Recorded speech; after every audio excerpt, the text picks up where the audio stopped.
Before we begin, since this is a BBC-owned property, I feel the need to point out that the news arm of the BBC has a continuing issue with transphobic leanings in its news coverage. You can find in a pinned comment below various videos from both myself and other YouTubers covering this issue. And while I understand that the Doctor Who creative team is not responsible for this, I will continue to point this out for as long as it remains a consistent issue.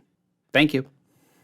I don't normally do predictions, but I am going to say right now, when Mel Bush first sees Ncuti Gatwa's Doctor, she will declare some variant of, well, I see you don't need to get on the exercise bike anymore.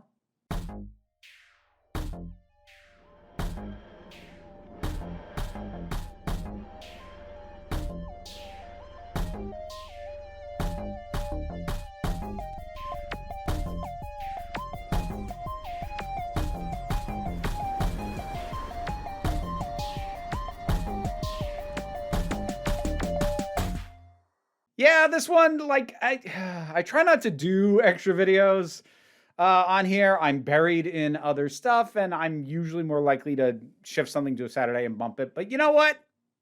We're just going to throw this in as an extra one. Lovely for you. Bonnie Langford, the actress who portrayed Mel Bush during both the 6th and 7th Doctor's era in the classic run of Doctor Who, will be returning and will be featured in the upcoming series along with Ncuti Gatwa's Doctor. Now, not only has she been confirmed to come back and to be playing Mel, but it is being said that this is not going to be a small cameo like we saw with her and a number of other companions in, say, Power of the Doctor, but a full-on appearance where she will be helping defeat monsters and just being right alongside the Doctor as she was back in the 80s. So, how do I feel about this? Well, this news comes at an interesting time for me because, on the one hand, I have, if you've been following me, showing increasing trepidation about how many things that are being done going into RTD's new era of showrunning Doctor Who appear to mirror what he did with his initial run when he started New Who. And again, not to besmirch that legacy, he did great stuff. But I've been getting increasingly nervous that this new series is going to be trying to recapture what he did back in the mid-2000s instead of apply new sensibilities in a new direction under someone who worked on the show before. Because I've said before, RTD, I do feel, has grown and evolved as a creator and as a writer, and I want to see what this version of RTD will do.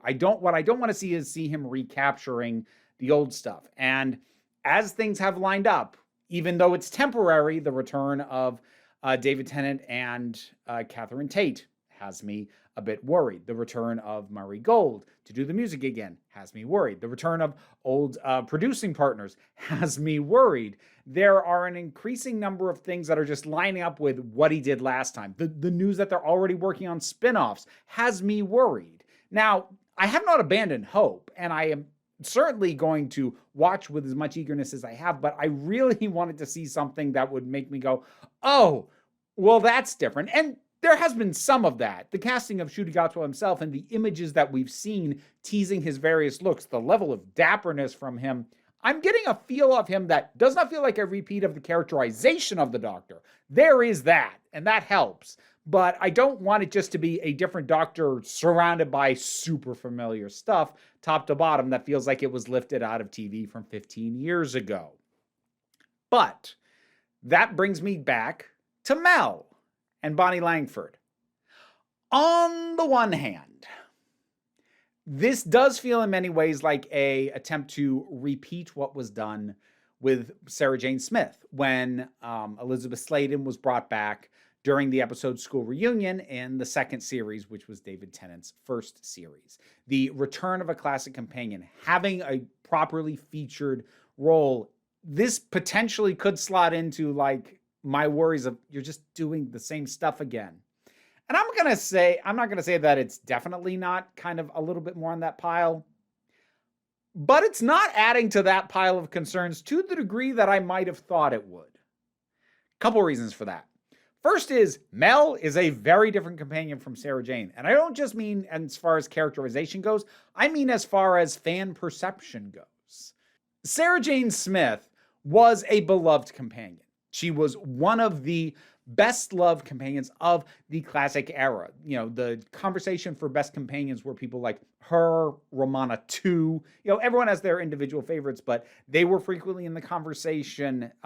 Ace, Jamie, you know, but she was up there. She was generally considered among the best. So when bringing Elizabeth Sladen back for the second series, that was a lot more of almost kind of reassuring the older fans and giving them a massive hit of nostalgia, like, remember how great she was? Let's give you those memories. And also to give newer fans a reason to realize something that was great about the older show.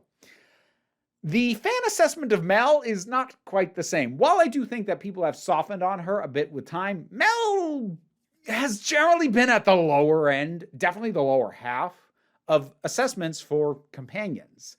And that's not really Bonnie Langford's fault. The character, well, flatly, it's been said that she was cast largely for her scream, and they did not miss opportunities to have her scream a lot. And the character was pushy. She was an exercise nut. She's very much a product of the 80s, and a lot of it hasn't dated well, and not even in terms of like, ooh, problematic, but just in terms of cultural points of reference, like, wow, that's super of its time.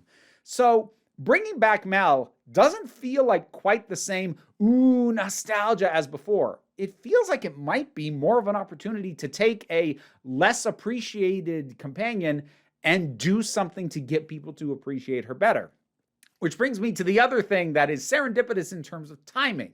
So I had in the past seen at least one story with Mel in it. Now I'd seen two, like historically until very recently. I'd seen Time on the Ronnie and I'd seen Dragonfire, and she did not leave a great impression in either one. She actually didn't leave much of an impression at all in Dragonfire, and she rubbed me the wrong way big time in Time on the Ronnie. But recently, I have watched Trial of a Time Lord. I'm releasing those reviews over in the Break Room of Geeks. That's my secondary channel. Subscribe over there if you haven't already. And I have now seen her introductory story where we first see her with the Sixth Doctor. And you know what? She's pretty good in it.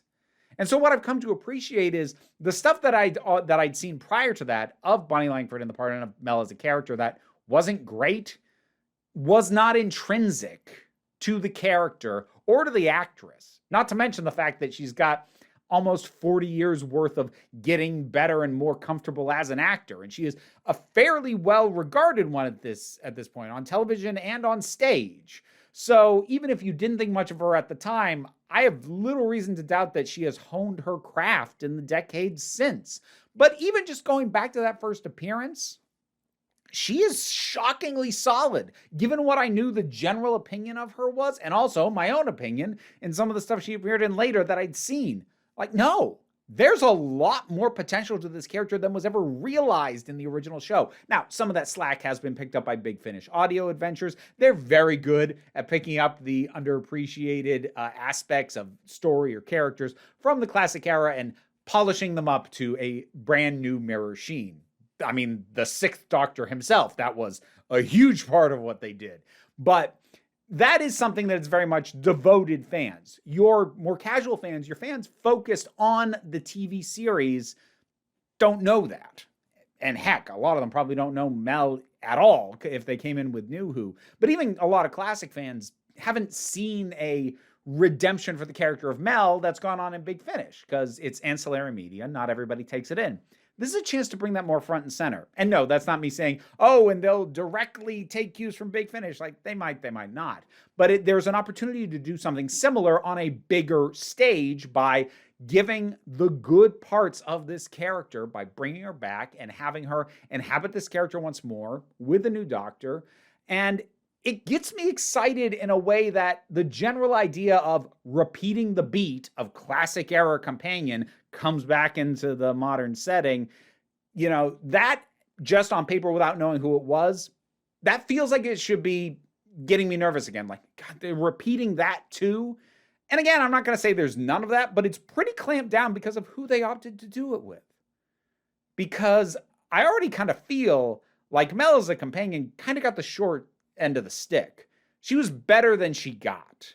And just seeing an opportunity to take a not as beloved character and do something interesting with them, as opposed to just bringing back a beloved character and being like, hey, look, it's them again.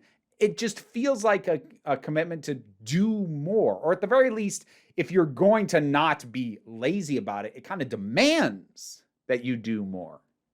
It's also a nice acknowledgement and confirmation that people, whatever you think of the Chibnall era, there is a lot of divisiveness about it. And I think a lot of people, whether you like the Chibnall era or not, anyone who is not a complete closed-minded diversity is the death of all things kind of person, if you're not part of the anti-woke crowd, then even if you didn't like Chibnall's era, you may have shared some of my concerns that some of what the Chibnall era attempted to do, which were solid ideas but may not have been executed that well, would be something that the show would now be afraid to do because it was done during an era that was not as successful as far as the viewing numbers go. And whether you like it or not, that's factually true. So I'm not trying to rile anybody up. But one of the things that it did towards the very end with The Power of the Doctor was bring in a number of classic commands. I mean, we had all the ones in the meeting at the very end, but prior to that, giving a highlight to Tegan and to Ace. And those were also some of the highlights of that special. But it would be very easy to throw the baby out with the bathwater and just have it be a situation of, well, an era that wasn't successful did this. Let's not do it again. Let's not risk that having been part of the reason why that era wasn't successful. And seeing a character like Mel be brought back and put in a place of prominence, as is being indicated, that is a reassurance to me that at the very least RTD, whether or not the anyone else involved or the BBC as a whole is like this, I don't know. But at the very least, RTD is not going to look at Chibnall's era and go like, there's nothing worth doing. In fact, we need to avoid even looking like we're doing anything similar. Honestly, he's probably largely disregarding it for the most part. And he's going to do his own thing. And whether it resembles something done by Chibnall or not, he probably doesn't care. Or at least that's what I hope his approach is, because that would have been my advice and recommendation to him. Not that he would have asked me for advice. Although, Russell, my contact information is down in the description. So if you want to hire me as a consult, I'll work cheap. Only for Doctor Who, though. You want to hire me for other stuff, we'll talk fair rates. But, I'm just I'm just whoring myself out now, aren't I? Dignity, what's that? But in any case, it's a little bit of a relief in that way, because seeing and having known that immediately after Judy Whittaker, they brought in another male doctor. While I am very excited for Ncuti Gatwa, don't mistake me for saying otherwise, there was an inherent, is there going to be a gut reaction to, we can never have the Doctor be a woman again because that era wasn't as successful or as universally loved as we wanted, so don't risk it. And, that sort of fear and that mentality can snowball to any of the other stuff that era either tried to do or that felt like things that should have worked but for some reason didn't, like bringing back older people and older companions and whatnot. But to get that assurance that this new RTD era, RTD2, is not going to shy away from an idea just because it resembles something done fairly recently by the Chibnall era, that helps. And again, I doubt that's part of the actual calculus that went into the decision that was made, but then that's good. They shouldn't be factoring that in. Just do what you think makes a good story. So yeah, despite my initial impressions of Bonnie Langford as Mel not having been great, knowing her reputation, knowing that this is a repeat of a beat that RTD did before, despite all that, I'm surprisingly excited for the idea of Mel coming back.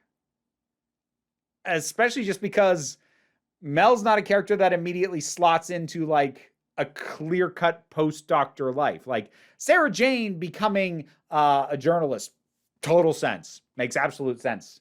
Ace, just kind of going about being Ace and causing a certain degree of Chaos, yeah, that tracks. Some of that stuff, it feels very natural. I'm curious as to what Mel's post-Doctor life was. It doesn't feel as clear-cut because, again, she's a little bit of an outlier and a little bit less beloved and very of her time. So, one would assume she's not still jumping around like an aerobics nut like she was 40 years ago.